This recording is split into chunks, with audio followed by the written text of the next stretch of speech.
Hello, everybody. Welcome to the Real Sports Scope. I'm your host, Robert Butler, on this 12th day. This 12th day here. Looks like we're having a little staticky problem. I don't know. It's going to be something up on my green screen there. I may have to get me another one. But anyways, I got the Mad New Yorker going to be here shortly. Remember last week we were talking about the fact that he was doing the Pokemon thing. I may ask him about that when he comes on the program. But anyways, as predicted yesterday, I thought that the Pacers would win Game 3. Listen, they just know how to win tight games, you know. Going to talk about that. There was a story yesterday. Didn't get a chance to get to it. It's not really a story. Nobody's really talking about it per se. But Brian Callahan of the Tennessee Titans talked about in the press conference about he's very casual about Cam Ward trash talking the teammates when he was putting the play in. I think that's something that most people's not going to say it's not anything. I'm not one of those people. I'll explain after the break. But first, let's take our first and only break. I'll be back here hopefully within the next few minutes with the Mad New Yorker, and we will hit the ground running here on the Real Sports Scope. Hello, Sports Scope followers. The program has seen tremendous growth since going 5 days a week. I just wanted to thank everybody for your cash contributions and sharing the program with friends and families. Just a reminder, if you want to contribute to the program, go to the Cash App, the cash sign, and Sports Scope. There are other ways to contribute to the program listed at the bottom of the screen. If you want to advertise on the program, go to Sports, that is Sports with an S, another S, Scope, SKOPE, at gmail.com, just like it's listed at the bottom of the screen. Thank you and enjoy the program. All righty then. Now I'm back here live. Like I said, folks, I know there's a little staticky on this screen. I think it's something to do with my I've had to adjust my green screen here recently, and it's kind of staticky, though. It's nothing wrong with me. It's just a green screen there. Probably have to get me another one. Okay, so last night, 116-107. Pacers get the win. Listen, I mean, this is pretty much right down the middle. You can make the argument that OKC is just not the better team when it comes to these close games. Indiana, ice water in their veins, very good in these close games right here.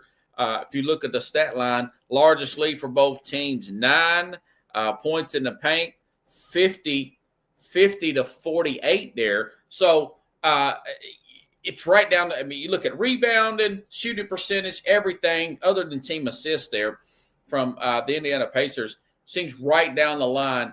On that note, the Mad New Yorker, let's go ahead and get the crowd ready because he is making sacrifices while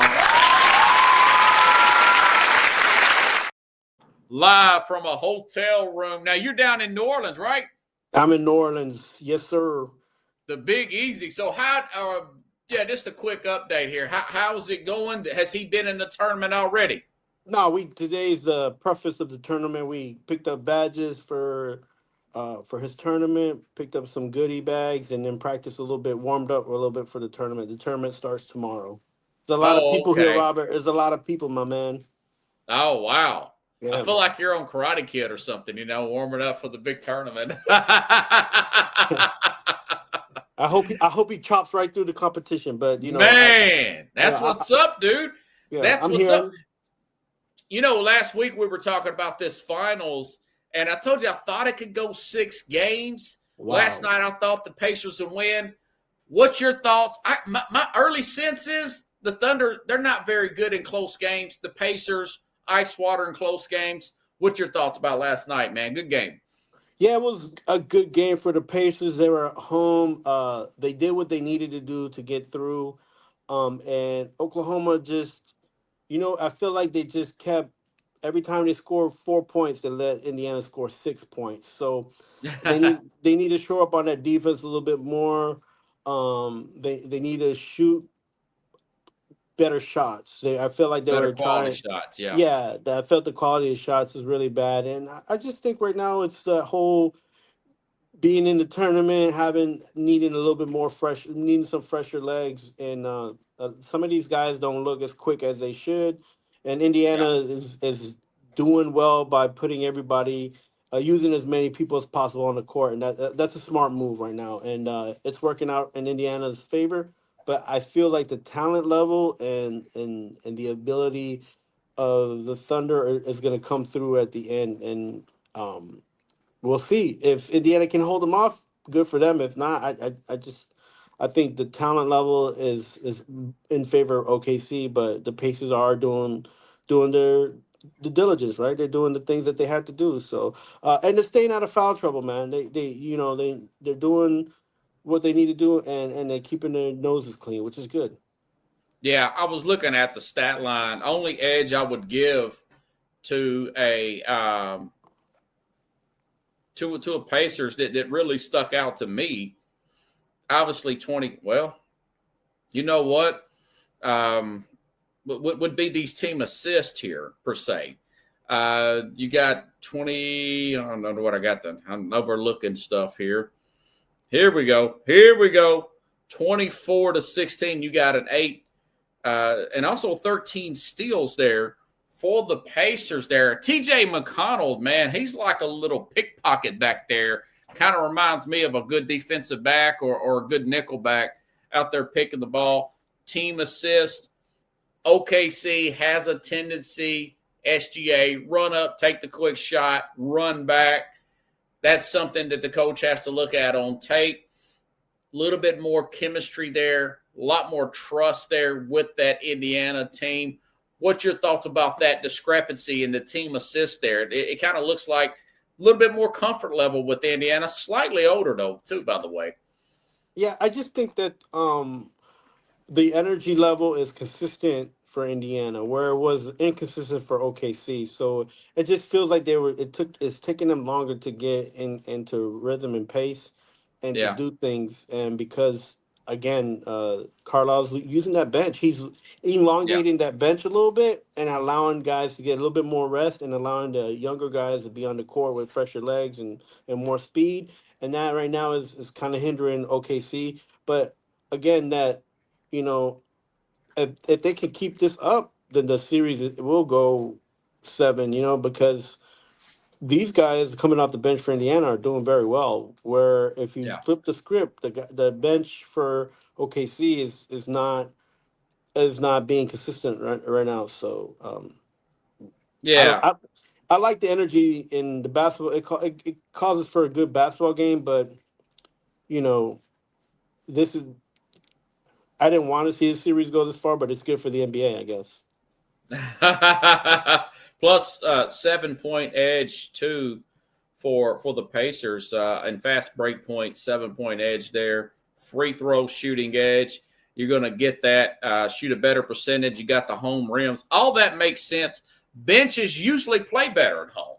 So uh, I thought the Pacers would win this game. I still, if I had to do the odds, I would give this a 60-40 in favor of OKC still winning this series. I feel like they're just still the deeper team, still better on the inside. I like the way Chet Holmgren's playing. He's just got to keep it out throughout the whole game, you know? So I'm still picking OK. I think that Friday night's going to be huge tomorrow, by the way. I mean, what if the Indiana wins tomorrow night? I mean, they're like a 4 seed. This would be a really amazing. It's over if they win. Well, You know, I, go I ahead. I just think right now we just gotta let it play out, let them have fun, and let them let's see what we can get. And again, I would never bet on this series, to be honest with you. And It's you hard could to get a tell, feel for it, ain't it? right, and you could tell too because I've already said that I felt like that OKC would sweep, and they haven't. And again, it's good for basketball if you like to see the competition, and you don't want the season to end. So the No, I NBA don't. At the end, the NBA will they will reap the benefits of having basketball on TV a little longer. So you make money off them commercials, man. Well, I mean, it was low ratings for game one, Hmm. record low ratings. This is being painted, and I know a lot of the media people's talking about it as a boring series. I was not one of those people. I saw how good Indiana's been playing since the Cleveland series. I thought this game, and I think it's picking up momentum now. Because now you got the critical game 4 coming up. I think OKC. I don't think OKC's lost 2 games in a row in a long time. Right, and even if you looked at the record when they played Indiana, Indiana didn't beat them either. So it was it, it, 2 and right 0. now. Yeah, they're in the Right now, if regular you're an season. OKC fan, you're kind of like a little bit nervous. You're getting nervous, and that's Well, they just the got way. up to a 9-point lead early in this particular. I just watched it a few minutes ago. I was finishing up. They got off to a 9-point lead early in this particular game last night. There's not been too many games they've been blown out, other than I'm going to say Game 3 against the Minnesota. Of course, they won that series in 5. They're young, their minds drift. That's why I thought maybe just go 5-6 games. Well, I actually picked it in 6.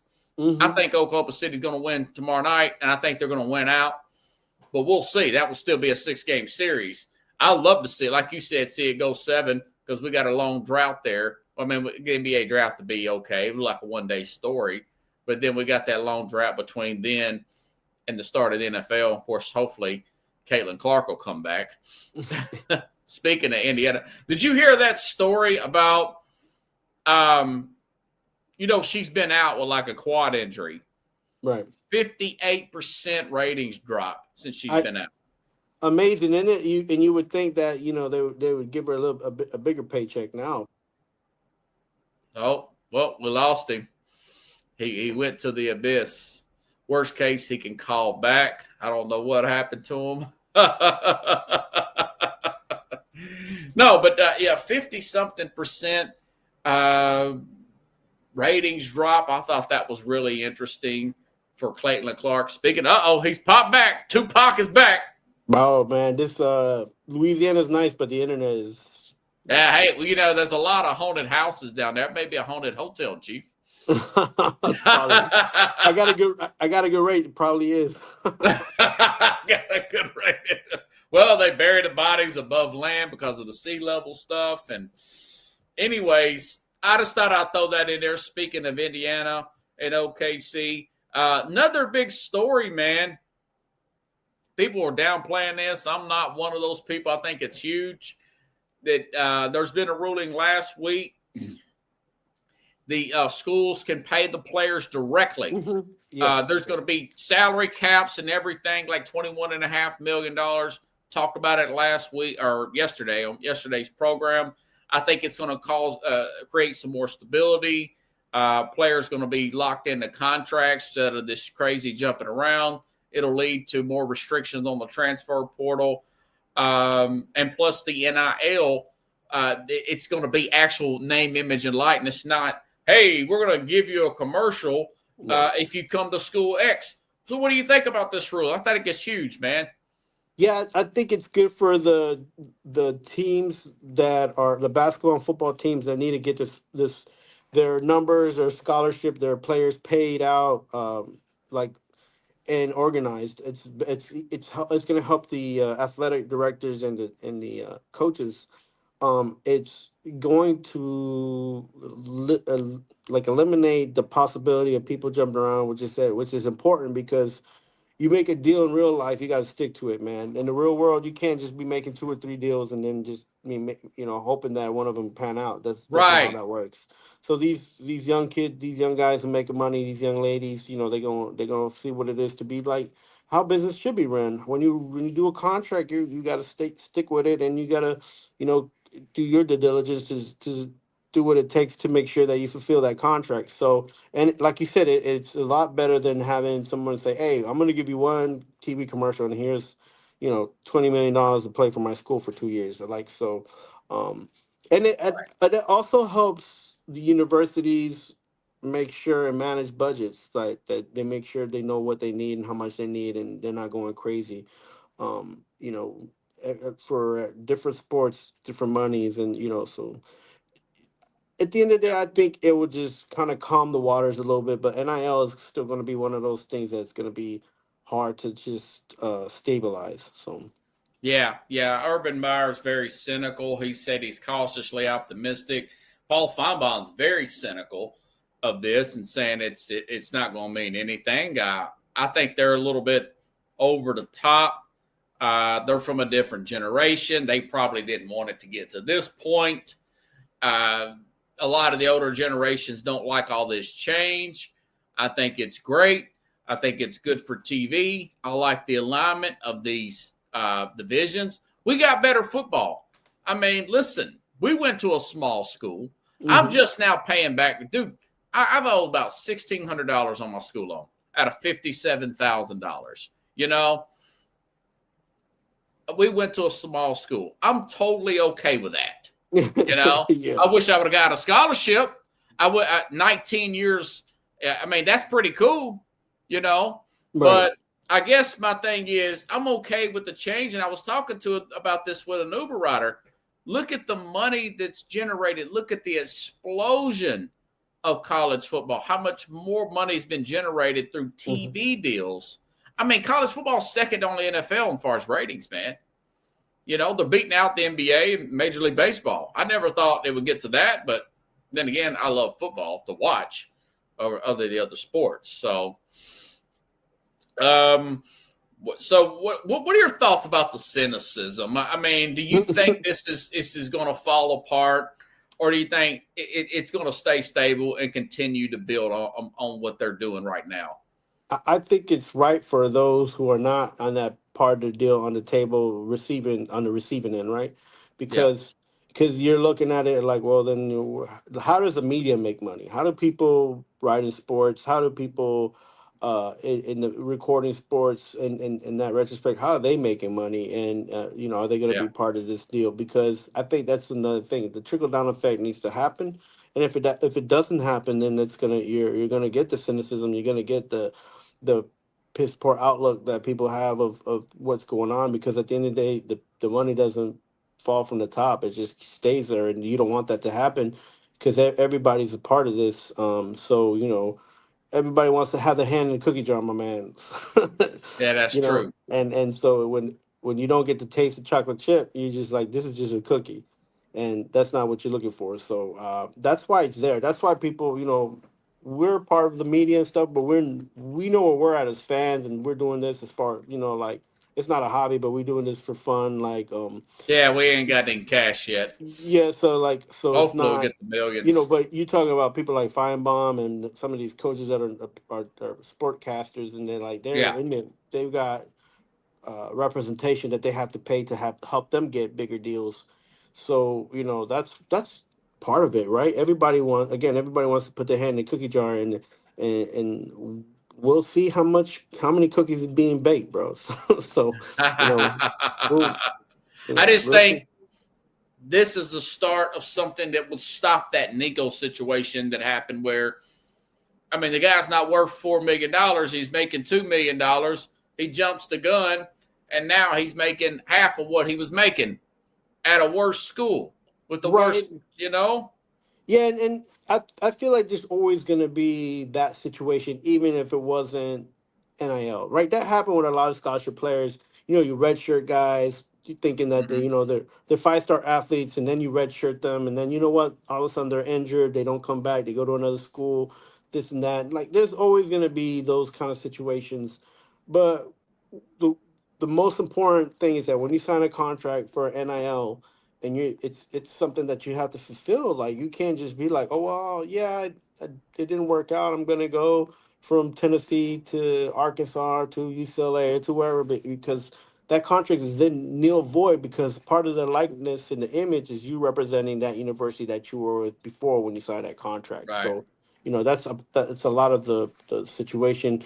Um, this guy, Caleb Williams, had to give money back because he transferred, right? And people don't talk about it, but it's reality. So he didn't make as Yeah. much as he could have made had he just stayed in one place. But he's in the NFL now, and he's making money, and he made money through Yeah. NIL. So, And he you made know, it back at USC. Yeah, he transferred from Oklahoma. He followed the coach there.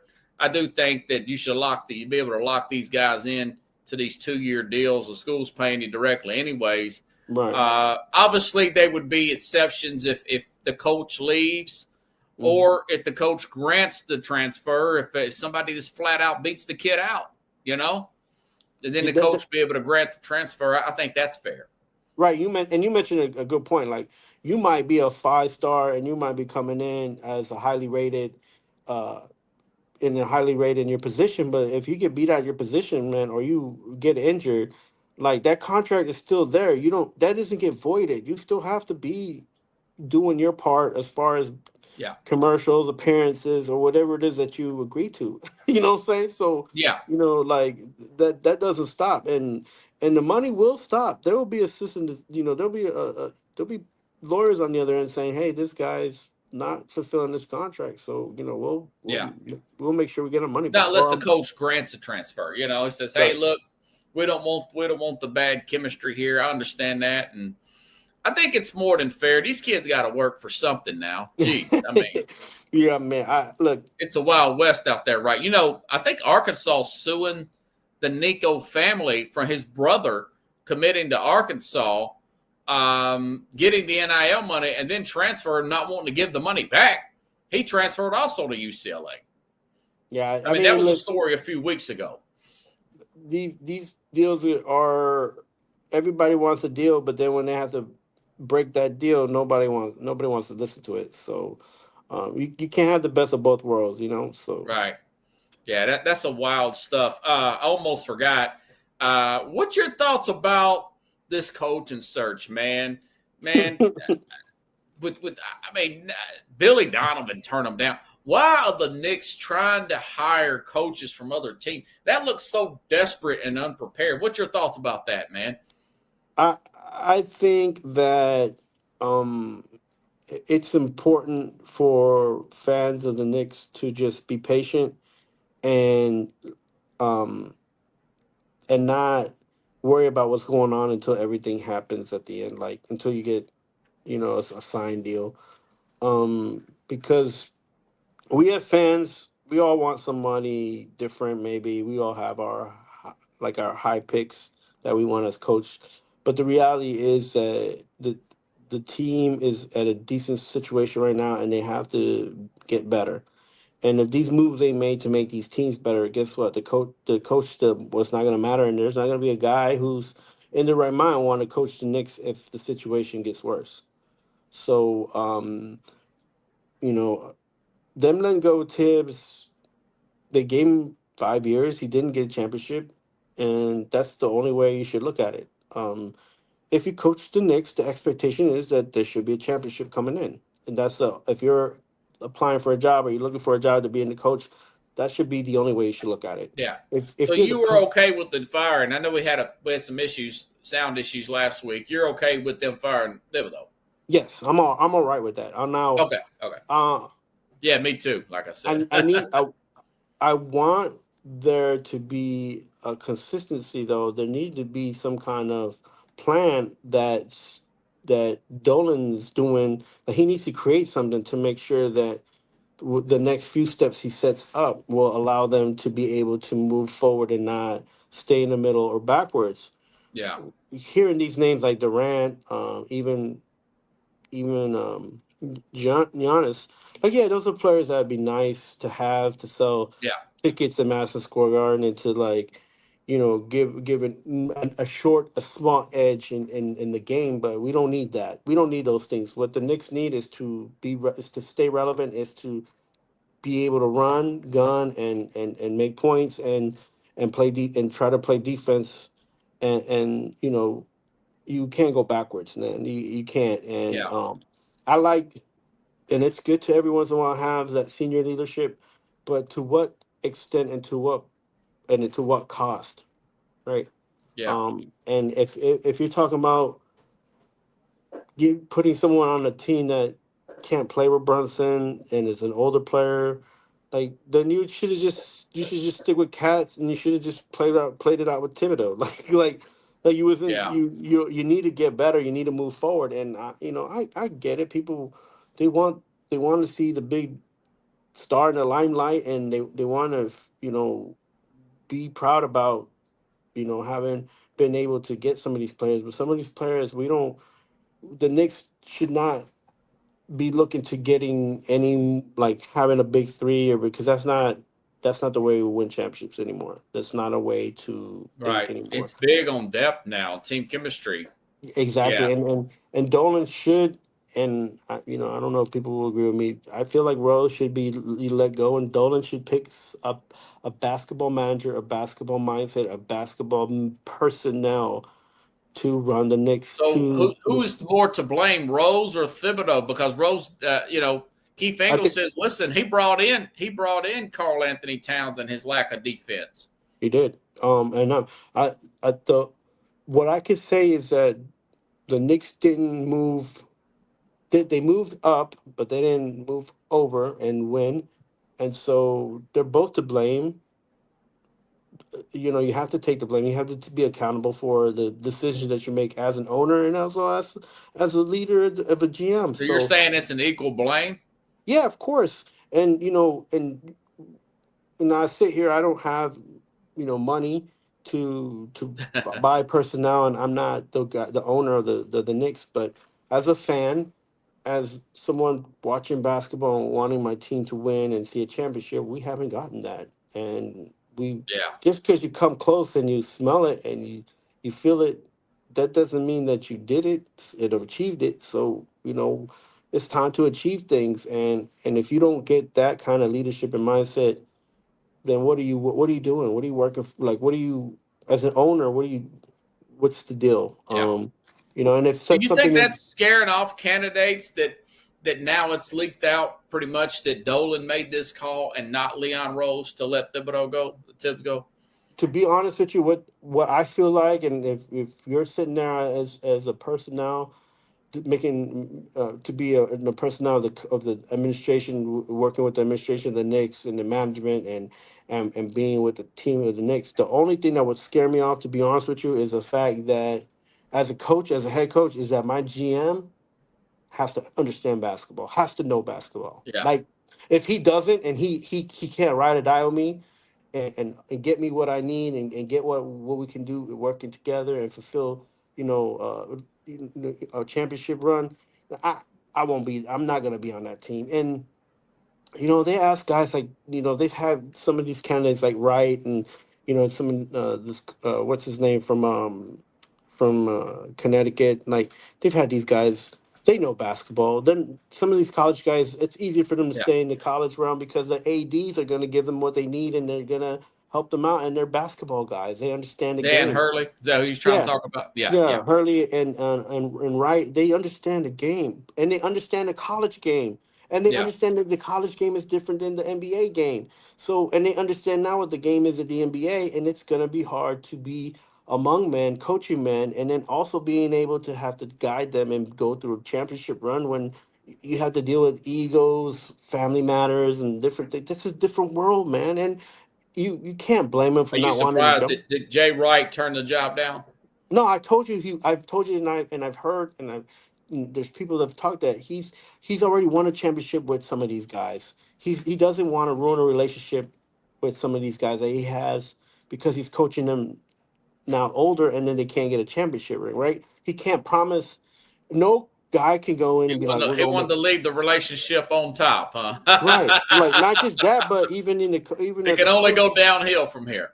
Right, even as a coach, he's still on top. As a college coach, he still got that, and that's a legacy that he can keep. And if he jumps over to the Knicks, he will have to most likely win a championship, and that's a lot to try to take in for somebody who hasn't been in the game for a couple of years and is jumping to a different league where different expectations and a different type of management that you have to do, man. It's not. Yeah. That's why I think that scares off more guys trying to coach. Plus, New York is just a tough town to be in, man, and you got to be tougher than New York to come in here and say, hey, shut your mouths. I'm gonna take care of this the right way, and we're gonna do this the way we're gonna do this, and we're gonna win. and we got Yeah. and even if you say that, you have to do that. You can't just say it and be like, okay, we kind of lost, we shouldn't have lost, but it's Doesn't not this seem like an attractive job though? With to this team who. chemistry, you've got the crowds there. It just feels like a very attractive job right now. I You think know, the money. I think the money's more attractive than the situation, and I think that again that scares a lot of people because you're do you going into a think Dolan because situation. Dolan will play top dollar? No, well, he's gonna pay you no matter what, but he's paying Tibbs $30 million to not be on the Knicks no more. Yeah. Like my thing is this: it's like, is there a Kobe Bryant? Is there a Michael Jordan of coaching right now that could come in and take this team to the promised land? Yeah, Answer I that think question. Mike Malone would be the only guy. I said from the beginning, I thought he should be the number one guy, maybe a Jay Right, Wright second, but right, you know, and Mike Malone will never be a coach in New York because he was somebody that takes accountabilities and he will expect accountability from his players, and he would expect it, and he will say it in front of the media, and that's going to be too much. That's too much information going out there for New York media to jump on, and there'll be a train wreck you're here. He saying will he'll be, run hot quick in New York and get fired, yeah, because or, he'll or, or talk get about himself or quit or something. no, well, he'll throw maybe a player or two under the bus, and then in New York they won't have that. The media is gonna get he's gonna chop you up. This isn't where he used to coach. You know what I'm saying? This is New York, and sometimes when even a guy like Popovich couldn't coach in New York because they'd have a field day with him. I mean, they had a field day with him in San Antonio, and he was honest, brutally honest, and in New York he would never get an opportunity to coach because he'd have to be Yeah, fighting he with the wasn't media. smart off those reporters in New York all the time, the way he Yeah, does the ones in yeah, San so Antonio. it's Where he's retired though. yeah, no, but you know what I'm saying? Like, so I mean, that's the only reason why I don't think this guy who probably has his accolades and has his persona. I don't think he's gonna be the coach in New York. And if he does, good for him. And I would like to see him take up the challenge and win another championship because there's uh there's a blueprint. There just needs to be Who more. who Popovich? No, Malone. Oh, Malone. Yeah, yeah, yeah. Yeah, and I don't know if I he'll mean, he's accept got that. the ring. It kind of reminds you of a Rick Carlisle situation where he was fired from kind of war thin with Dallas and everything, and he got Hmm. fired there. And he had a refreshing opportunity to recharge his batteries, and they look great. They Can, look like a can better coach team at times too. I talked yeah, about the team assist with right. Indiana. Yeah, and can Malone not do Malone things and be a productive coach and be a positive coach and help the Knicks become a championship team? Like those are the things that if I'm gonna bring him in as a GM, I'm gonna try to figure out can he not do Malone like things that wouldn't be accepted in the media or in the light of the fans of New York Knicks, and the players, because the players that you gotta at the end of the day, it's the players at the end of the day that you got to worry about. That are they going to follow this guy? What's your thoughts on them wanting to interview guys like Taylor Jenkins from former Memphis coach? I think that the search is broad and open, and I think that's a smarter move right now because um, it does sound ridiculous if you just be like, all right, we want a Jay Wright, and that's all who that's the only person we want. And so I feel like them looking for a lot of other coaches and seeing what's available for them is maybe a little bit more helpful for the team, like the guys Yeah. that are waiting for a coach, right? Because then it's not like, oh, you guys are just stuck on this guy, and you didn't give nobody else an opportunity. Why should I be? Why should I listen to you? Like so. I think that's a better. It's better to cast a long net right now, especially with the team that you have that has Okay. an opportunity. Okay, you're cool with this. I thought maybe they would have a plan and they would have a taker by now. A little disappointed than the Knicks. I tell you what, if they hire a guy like Darwin Ham, who's also Oof. Milwaukee gave him permission to speak also with the Knicks. Ham's a good defensive guy, but that's a lot like um, him and Mike Brown, they're a lot like Thibodeau guys. Don't you Yeah, think? yeah. Listen again, and I wrote an article about it, and about how I feel, my opinion about what the Knicks should do, and I just feel like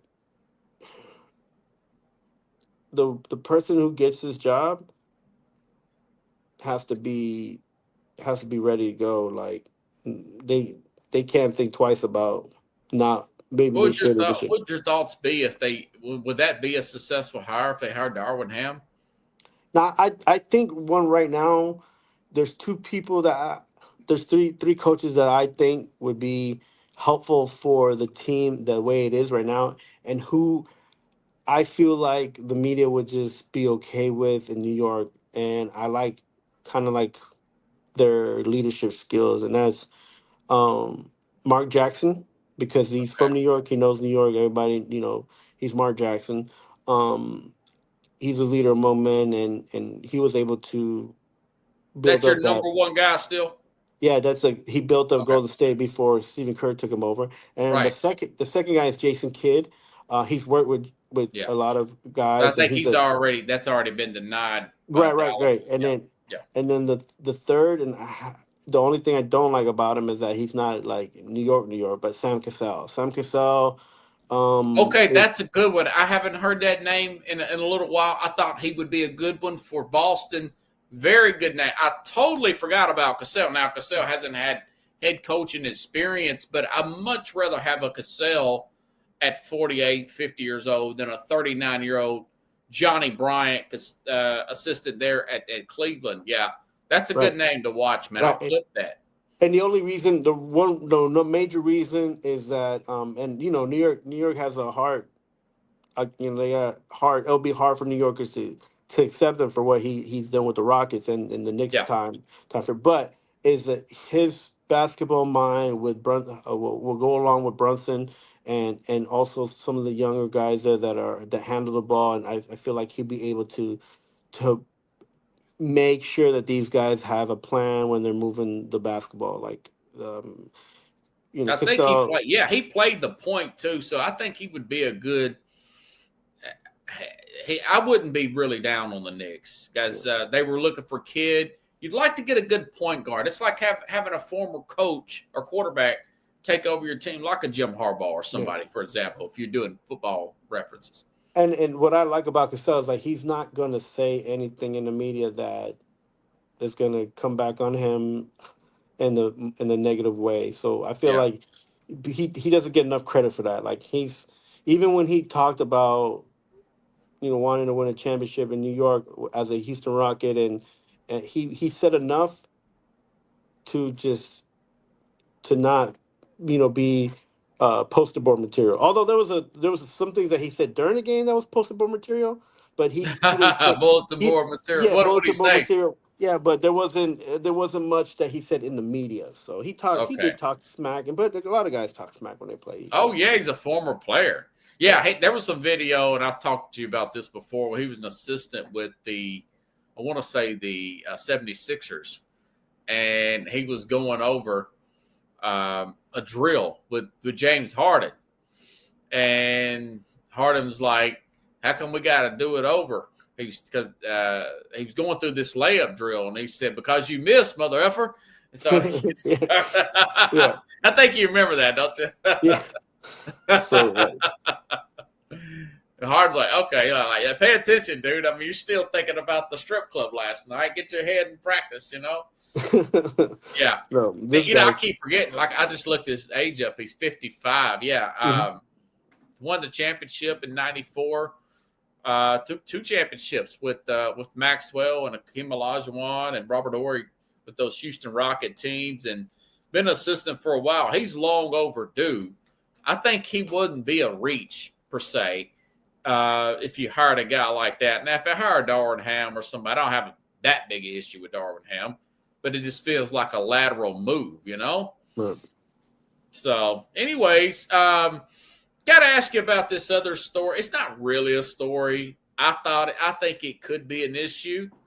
Brian Callahan, the Titans coach, mentioned something the other day during a press conference. The Titans are doing these mandatory mini camps here with Cam Ward. And he said something in regards to, he said it kind of jokingly, but I didn't take it that way. I think that he's a little passive. He was saying that when he was talking to Cam Ward in the helmet, calling the play for practice, Ward is still talking over him and trash talking the defense. And he asked Ward, "Do you need a second?" And Ward said, "No, I can hear you."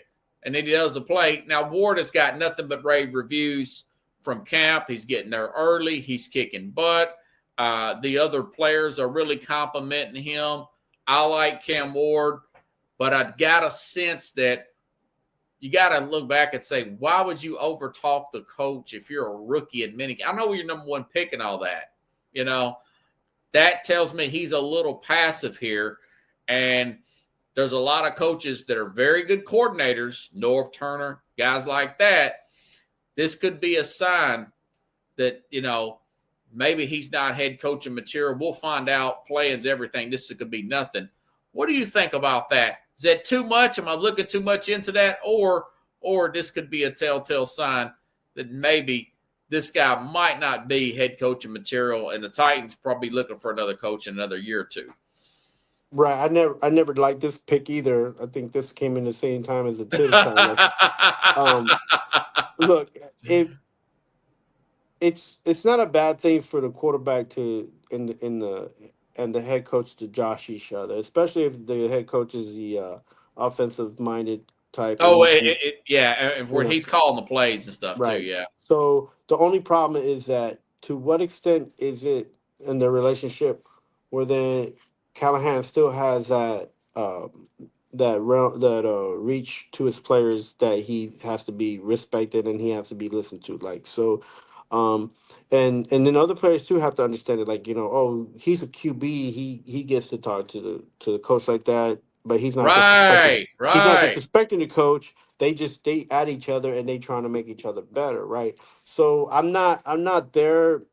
I haven't seen anything there yet as far as whether, because he's a rookie anyways. So I feel like Chad said it was Jeffrey Simmons was trash talking at the time. Okay, that's the lead defensive tackle there. Maybe that's what they were doing. I hope it's nothing. Listen, guys, this could be nothing. This could be nothing, but it also could be a drip effect where I also know that there was a big fight last year, and I had my guy Rich Ferris on, and he said he lost. He really blew up on the team. Callahan did, per se. Right. And I thought to myself, it's because he's so mild-mannered that it had to lead up to that, rather than just having one tone here, like a Gruden, like a Parcells, where could you imagine Can you imagine Phil? I know that's a different era. Phil Simms telling Bill Parcells, or not listening to Bill Parcells and trash talking one of the defense. Now, of course, Parcells don't call plays. Right. He doesn't call plays. But can you imagine that? Right. So when I hear this, I just can only reckon back to a couple of relationships, which is like Brett Favre and Holmgren, right? Yes. And even Brett Favre with Mirarucci before, when Holmgren was man, you got a good memory. Yeah. I'm not dealing with this guy, Mirarucci. You go ahead and just take over the calls, and I can't stand Brett Favre right now. Anyway, so Andy Reid used to be his offensive coordinator. And Andy Reid, yeah. So those guys they all used to mess around and talk smack to each other, but there was a level of respect there, and they knew that they knew who the coach was at the end. So I feel like you got to get your coordinator in there and make sure that he's the one that's Joshua with the quarterback and not the head coach, because the head coach has to. Right. Now he is calling plays, so I know that's, and to me, I dislike that anyways. And look, that's a controversial thing to do for having the head coach call plays. Yeah, even for Andy Reid sometimes, but Reid still does it. I want to say. Oh yeah, he can always over talk over in a situation. Listen, we come from the school and the perspective like a Bill Belichick, and he has other guys that call plays and do things, and then he at the end he'll put the hammer down on what he needs at the end, and that doesn't happen much lately. I don't see that happening much lately in a lot of teams. Maybe a few teams that still have that like you said, Yeah. Kansas City. This may, yeah, and it may come back and bite. That's a different Yeah, topic, but that it very well may come back and bite Callahan. The fact that he is calling plays. I will say this in proper, just to give, look at it from the other perspective. We saw this on film when Travis Kelce body bumped Andy Reid. He was a little too emotional in the game and whatnot. You could say, well, the respect was established. I think Travis knows that he got a little too excited and overstepped his boundaries. So it can still be successful if that relationship's like that. And of course, Brian Callahan said, if I think it was a problem, I would have said something to Cam Ward. I just think what would give Cam Ward the idea, because he's so passive, to give him the idea to even think, okay, let me cut this off for Simmons for a second. Let me get the call into the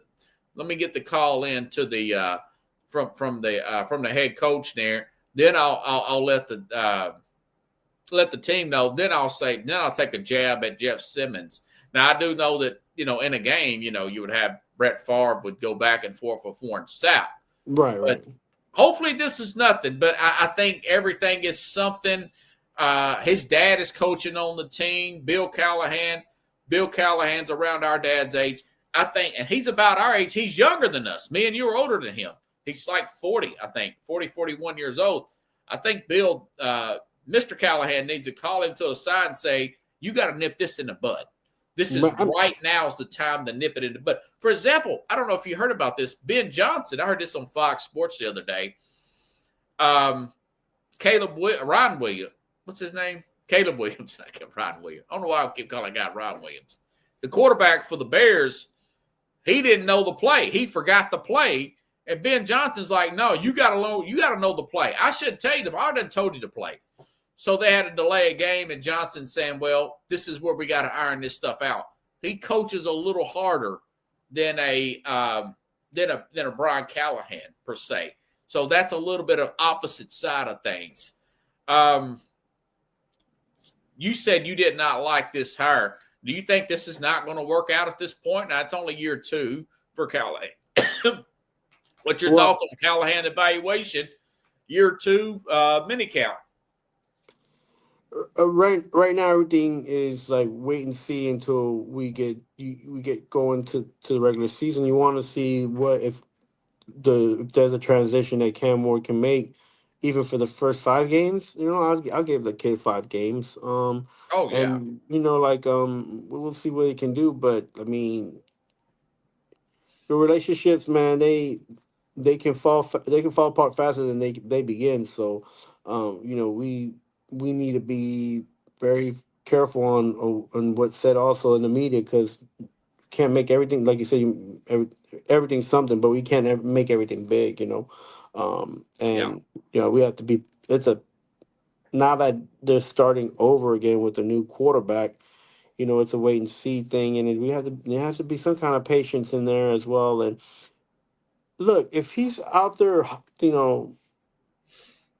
smack talking to one of the biggest guys in the defense, and if I was the coordinator or the head coach, I'd be like, all right, I like this. You got to listen, but I like this. Maybe you give him a little bit of that leeway, but you need that kind of confidence, man. I don't know if you heard that from about other guys before, and that's good. And they keep comparing this guy to Steve McNair. If that's going to happen, yeah, I feel like if that's going to happen, and this is just me, if I was going to be a part of that coaching staff, like, the head coach can't be calling plays, man. Just give it to a coordinator.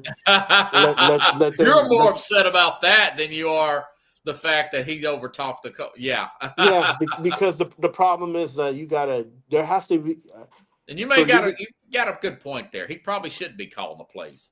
This is why OC need to be calling them plays, man. Yeah, it's a perception thing, man. And also, like, if there's a reason why the CEO is on the top of the building and as all the other workers are in between different floors, right? Because the CEO is like, that's the owner of the company. Like, everybody's gonna have to go up and see him.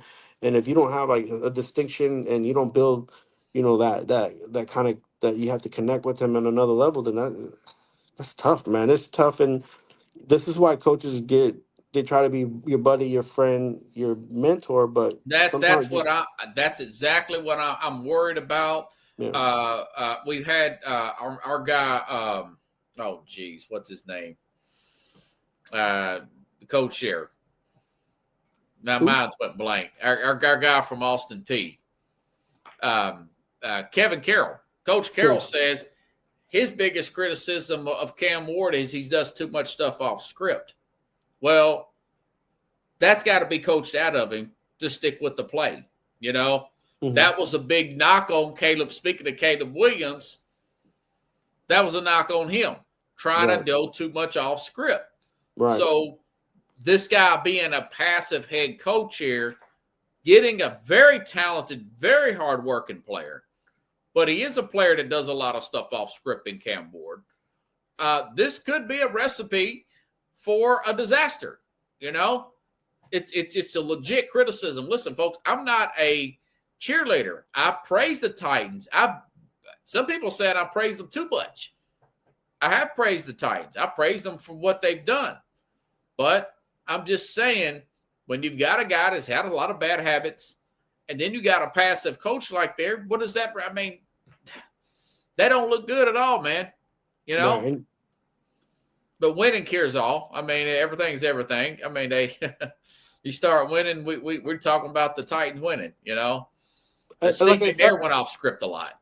Yeah, and like I said, when your first 5 games pass, you're gonna see what this kid is made of, and you're not whether you still call him the kid or you call him up, that's your captain, right? I think that's what the different distinction is too, right? The players are like, oh, this kid, but when he, this guy Jaden Daniels in Washington, everybody's like, oh, this kid's good, but now he's not the kid now, man. He's the captain and he's the man. So, and that happened because of the first, few games that he had, and he was able to pull it away. So that's the kind of like progression that you want to see, right? You want to these guys all calling him a kid because he's a rook, but then you want to make sure that he's being called man at towards the end of the season, like so. Yeah. And if you're a coach, if you're the head coach, that's you want progression, you want leadership.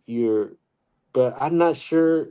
And don't get me wrong, I'm not sure if you want to be the one mentoring and being that one.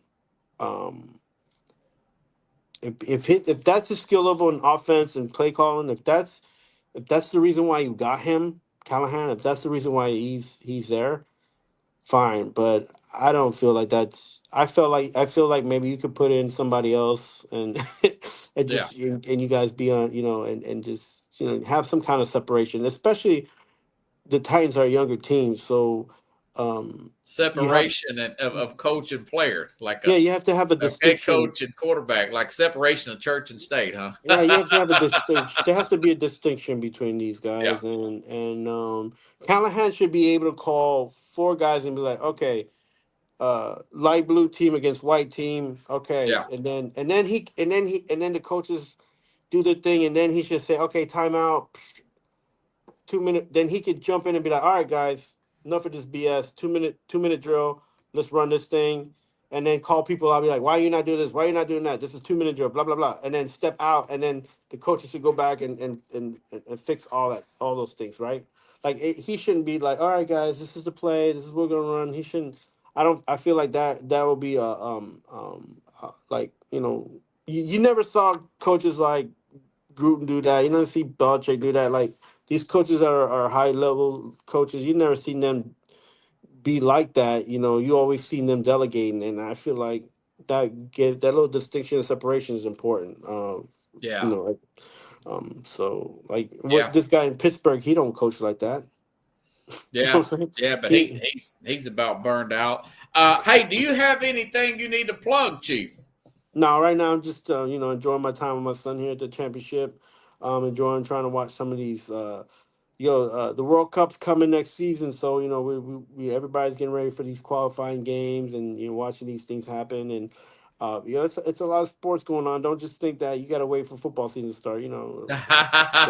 Oh, you got the big 3 going on, and There's some baseball. We'll touch on a little. We'll get a baseball report New York baseball is doing great right now. Everybody's thumbs up, even on both boroughs. Everybody in the Bronx is happy, and everybody in Queens is happy. So right now, it's a good time for New York baseball, man. It's just like it makes the summer hot, muggy, and disgusting in New York if your teams ain't winning. It just makes the weather just teams are in becomes first place, aren't they? Yeah, and it just becomes one of those things like the weather wins out the sports, and you're just like upset about it all. And not this year. This year we're all like positive, making plans about the beach, and even if it rains, it don't matter. New York baseball when they're winning, man, it's a beautiful thing, man. What a time to be alive. Yeah, exactly. Yeah.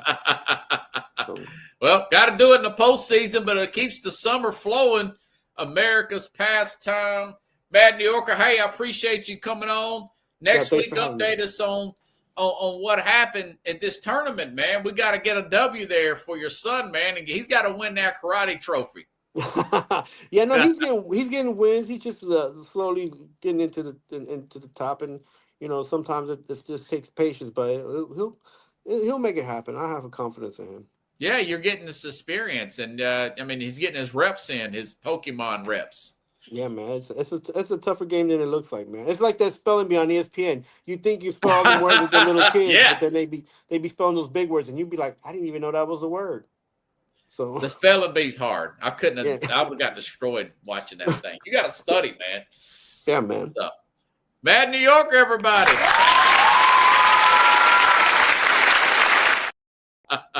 Appreciate you, brother. Folks, we'll be back next week here on the Real Sports. I may have a guest next week. I'm going to ask this guy, George Visker, who wants to come on the program. He's going to plug his book, former 49er. 49er. He's had 3 brain surgeries and whatnot. He's really, really tough guy, 81 years old, wants to come on the program and talk about that. He's a lot of stuff he's overcame. Hopefully I can get him on Wednesday around 7:30. So have a good weekend, everybody. We'll definitely be talking about this NBA Finals and more here on the Real Sports Go.